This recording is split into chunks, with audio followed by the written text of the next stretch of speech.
The demand for iron and steel is growing rapidly across the African continent. In 2021, African countries imported 18 billion US dollars. The $1.5 billion steel plant in Manise in Zimbabwe's Midlands province began production in June 2024, producing pig iron. Think about a nation once crippled by economic collapse, now rising with Africa's largest steel plant. Backed by an $800 million Chinese investment, Zimbabwe is positioning itself to become a regional powerhouse in heavy industry. This is the story of Tsingshan Holding Group's mega steel project, a project that could transform Zimbabwe's economy, cut steel imports, and reshape Africa's industrial future. Let's dive in. Chapter 1. The $800 million mega deal. Tsingshan Holding Group just made a bold move by investing a whopping $800 million into Zimbabwe's steel industry. According to mining.com, this project involves setting up brand new blast furnaces and rolling mills, plus all the infrastructure required to double Zimbabwe's steel production capacity from 600,000 tons to a massive 1.2 million tons every year. Think about that doubling output. That's a serious jump. For a country that's importing most of its steel, this is a game changer. Now, Zimbabwe's steel import bill clocks in at over $1 billion a year, which is a huge drain on the economy. But, as Zimbabwe's information minister, Tsingshan Musware points out, according to Reuters, this investment slashes that bill and injects new life into the local economy.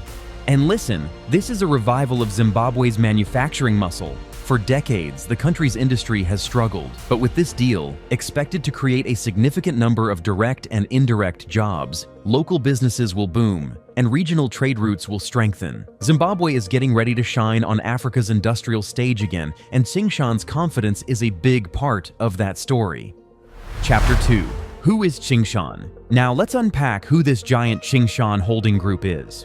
According to Business Insider Africa, Tsingshan is not just any metals company. It stands among the world's biggest nickel producers and stainless steel manufacturers. Their industrial empire extends far beyond China, with an ever-growing base in Africa. On the continent, Tsingshan has made bold moves in mining ferrochrome, lithium, and coking coal, all crucial minerals for the steelmaking process.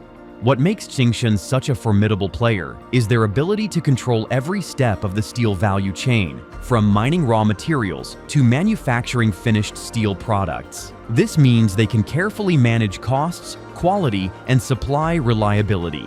Their great technical expertise and financial power give them a unique edge. When a global heavyweight like Tsingshan invests in Zimbabwe, it's the arrival of global standards, cutting-edge technology, and industrial know-how. This sets the foundation for Zimbabwe's steel industry to rise to world-class standards and compete on global and regional fronts. Tsingshan's long-term commitment signals that Zimbabwe is now on a growth trajectory backed by expertise, experience, and resources to sustain this ambitious endeavor. Chapter 3. Why Zimbabwe? You might ask, why Zimbabwe? The country boasts a rich industrial history, but like many places, its manufacturing capacity took a big hit during tough economic times decades ago.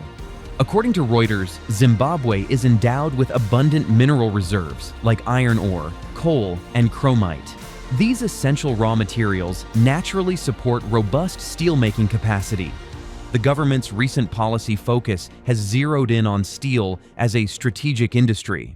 Zimbabwe sees steel production at the core of rebuilding infrastructure, expanding manufacturing, and fueling construction, activities essential for jump-starting economic growth. Currently, Zimbabwe imports steel valued at over $1 billion annually, as highlighted by Discovery Alert. That's a massive incentive to develop local steelmaking to reduce dependence and conserve precious foreign exchange. To that end, the government has been actively encouraging foreign investment to jumpstart the sector, creating a conducive environment for players like Tsingshan. This adds a powerful layer of strategic governmental support, combining resource wealth with investor interest, the perfect recipe for industrial revival. Chapter 4. The Mega Expansion Plan. Now let's zoom in on the nuts and bolts of the $800 million expansion project. Project Director Wilfred Motsi confirmed the plan to double Zimbabwe's carbon steel production from 600,000 tons to 1.2 million tons per year, according to mining.com. This massive capacity boost catapults Zimbabwe into the top tier of African steel producers. The project includes constructing modern blast furnaces with large ore processing capacities, then installing centering and rolling mills that shape the molten steel into a variety of industrial products. Everything from steel bars to sheets and rods essential for construction and manufacturing. Upgrades in infrastructure aren't just about volume, quality is equally critical. These advancements aim to bring Zimbabwean steel up to international standards, crucial for infrastructure and export markets. Combined with efficiency improvements, the expanded steel plant will meet rising domestic demand and position Zimbabwe as a steel exporter servicing regional neighbors. These upgrades will help reduce supply bottlenecks, achieve cost benefits of scale, and give Zimbabwe the chance to become a regional steel supply hub. Chapter 5. Powering the plant. Steel production requires an enormous and reliable energy supply, a challenge that Zimbabwe has historically struggled with due to an unstable national electricity grid. To address this critical issue, Tsingshan's $800 million steel plant expansion project includes a dedicated 50-megawatt thermal power plant, built exclusively to provide steady power for the facility. According to Discovery Alert, this independent power source safeguards the plant from the national grid's frequent outages and voltage irregularities, enabling continuous and efficient steel production. In addition, Tsingshan employs an innovative strategy to improve sustainability and reduce operational costs by utilizing furnace gas byproduct of the steelmaking process. Approximately projected to supply up to 20% of the plant's energy demands will be met by capturing this furnace gas and converting it into electricity.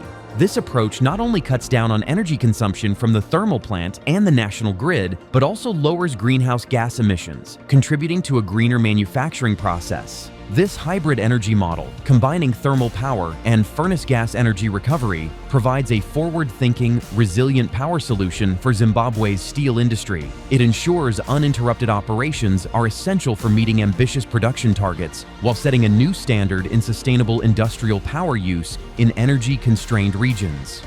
This innovative energy approach strengthens the project's economic and environmental viability, making it a blueprint for heavy industries facing similar power supply challenges. Chapter 6. Africa's largest steel plant? Could Zimbabwe's Tsingshan steel plant become one of Africa's largest? According to mining.com, the plant is set to rival Africa's largest steelmakers. With a projected annual output of 1.2 million tons annually, the facility is set to rival some of the continent's biggest steelmakers, including those in economic giants like South Africa and Nigeria. This scale of production is monumental for Zimbabwe, transforming it from a steel importer to a major producer capable of influencing regional markets. This sizable steel output means Zimbabwe can satisfy its domestic infrastructure and industrial demands more effectively. Quality local supply will decrease the country's dependence on costly steel imports, which come with high tariffs, shipping delays, and supply chain uncertainties. This shift alone promises to reduce infrastructure costs and accelerate development projects. Beyond national borders, Zimbabwe's enhanced steel capacity will position it as a critical supplier for southern and Central African nations where steel demand is booming due to urbanization and economic expansion. As more countries in the region race to build roads, bridges, housing, and industrial facilities, Zimbabwe's ability to supply reliable steel at competitive prices will make it a regional industrial heavyweight. Chapter 7. Economic Lifeline for Zimbabwe. Let's get into why this steel project is not only about steel, it's an absolute economic lifeline for Zimbabwe. You see, Zimbabwe currently imports most of the steel it uses for everything from buildings to mining equipment. That costs the country dearly, draining precious foreign currency reserves that could be used elsewhere. Now, according to Zimbabwe's Information Minister Tsingshan Musware, this project is set to slash the country's annual steel import bill, which is a game changer for the local economy. But that's just the beginning. This steel plant expansion is going to create more jobs, not just in the factory itself, but across the entire supply chain. Construction, logistics, mining, manufacturing, and beyond. The ripple effect of job creation will help universities, local businesses, and families. The boost to local employment means more money circulating in Zimbabwe's economy, which is the kind of growth that transforms communities. Also, strengthening supply chains is crucial. Having reliable locally produced steel means construction firms and miners won't have to wait weeks or even months for imports. Projects get completed faster, costs drop, and the whole industrial ecosystem becomes more efficient and competitive. This isn't just about a steel plant. It's about kickstarting a full industrial revival in Zimbabwe. Chapter 8. Voices of Leadership. Now, here's where things get really interesting. The political leadership backing this mega project. Minister Genfan Musware didn't just endorse the project casually, he called it a national turning point. That's a powerful language. The government clearly sees this steel expansion as a top priority. Meanwhile, the project director, Wilfred Motzi, aligned perfectly with that vision, giving strong technical assurances that the plant will deliver the promised production capacity. This unity is crucial. When government leaders and private sector champions speak with one voice, it builds confidence among investors, workers, and the public. According to this alignment, it's clear that the project carries the weight of national pride and strategic importance. It's not just a business deal, it's a national mission to rebuild Zimbabwe's industrial heartland. That means bureaucratic hurdles can be minimized, permitting and regulatory processes streamlined, and public buy-in ensured, all ingredients for a successful industrial transformation. Leadership backing often makes or breaks projects of this scale, and Zimbabwe's leadership is putting its full weight behind Tsingshan's ambitions. Chapter 9. China-Zimbabwe Relations Deepen. Beyond economics and politics, there's a bigger story unfolding here: the deepening relationship between China and Zimbabwe. For years, Zimbabwe has relied on China as its primary foreign investor, especially after facing sanctions and reduced Western support. According to Business Insider Africa, Tsingshan's steel project is not an isolated venture. It fits within a broader pattern of Chinese investments in Zimbabwe's mining sectors, ferrochrome, lithium, and coal, broadening Beijing's role as Harare's most reliable economic partner. This project deepens the ties, not just through dollars, but through sustained industrial cooperation and technology transfer. It's a win-win. Zimbabwe gets much-needed capital and expertise, and China secures strategic access to Africa's rich mineral markets and growing industrial hubs. China's role is more than investment, it's geopolitics in action. Zimbabwe's success with Tsingshan showcases how resource-rich African nations might leverage partnerships with China to climb the value chain, moving from raw materials exports to exporting finished goods like steel. This is a significant shift in Africa-China cooperation and could redefine economic relationships on the continent. At the same time, this growing involvement raises important debates about sovereignty and economic dependency. Balancing transformative investment with national control is a challenge Zimbabwe and other African nations must navigate carefully. Chapter 10. Challenges and risks ahead. Now, it's not all smooth sailing.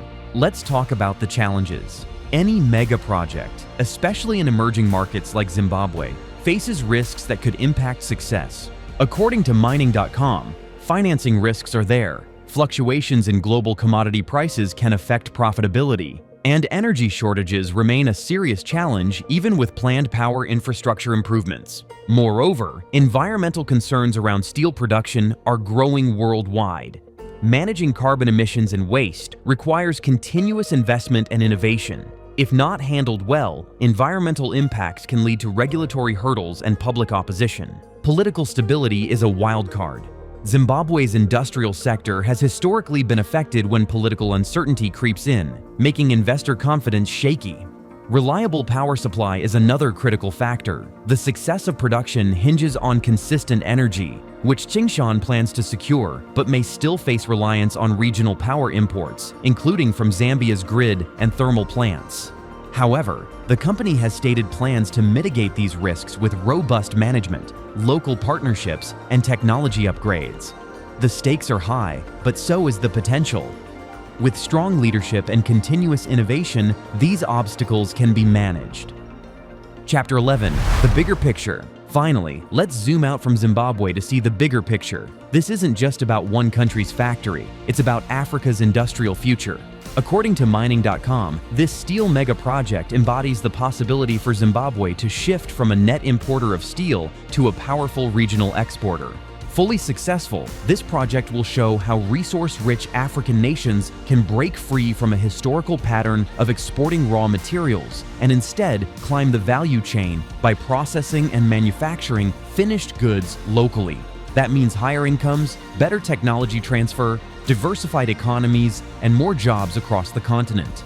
For China, Tsingshan's project reflects a mature economic partnership with Africa, moving beyond simple trade to deep investments in industrial infrastructure. This new chapter in Africa-China cooperation could set a precedent, inspiring similar projects in other countries, helping the continent industrialize sustainably and efficiently. For Africa, this shift means faster infrastructure development, reduced dependence on imports, better balance of trade, and stronger regional economic integration. If successful, Zimbabwe's steel plant could serve as a blueprint, a lighthouse lighting the way toward a future where Africa processes its minerals, manufactures its goods, and powers its own growth. Zimbabwe is on the edge of transformation. With an $800 million Chinese mega-project, it could rise as Africa's steel giant and redefine its economic destiny. But the question remains, will this investment deliver prosperity or deepen dependence on China? What do you think? Is this the start of Zimbabwe's industrial rebirth or another story of foreign dominance? Comments below, and don't forget to subscribe for more deep dives into global economic shifts. Thanks for watching.